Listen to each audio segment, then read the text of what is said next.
Сәлем достар, бүгін біз сіздерге мәңгілік террариумды электр шамынан қалай жасау керек екендігін көрсетеміз. Ал оның неге мәңгілік екенін бірер сәттен соң түсінесіздер.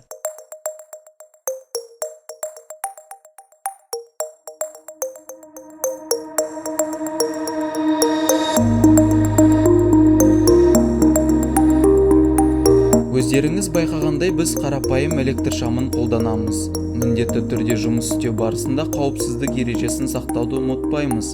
Қолымызға құрылыс қолғабын кию қажет.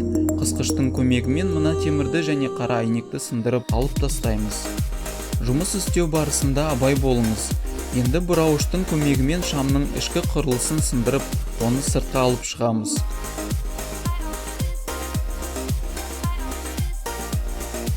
Осылардың барлығын істеген соң мынадай іші бос электр шамы пайда болады.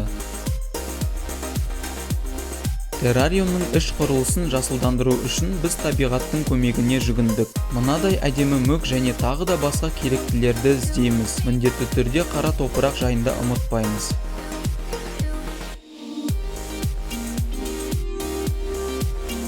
Ендігі таңда мыс сымы қажет болады. Оның сыртқы қабығын тазалап, мынадай әдемі тіреуіш жасаймыз. Бізде осындай тіреуіш шықты, ал сіздердікі қалауларыңызға қарай басқаша болуы мүмкін. Қағазды орап, соның көмегімен террариумның астына майда тастарды саламыз. Одан кейін міндетті түрде құм төсеміз. Бұл екеуі дренаж қызметін атқарады. Одан кейін қара топырақты төсеміз. Фантазияға қарай террариумды безендіреміз. Қарапайым шприц арқылы оны суғарамыз.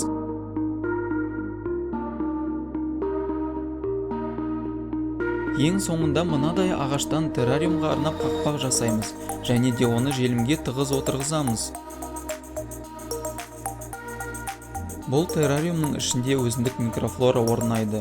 Мінекей, енді бізде шағын планета бар. Егер бұл видео сізге ұнаса, лайк басып, каналға жазыламыз. Ал қазірше топ 5 қауіпті және де экстремалды спорт түрлері шығарылымымен ұшақ және ұшқыштар жайында шығарылымды қарауға кеңес беремін.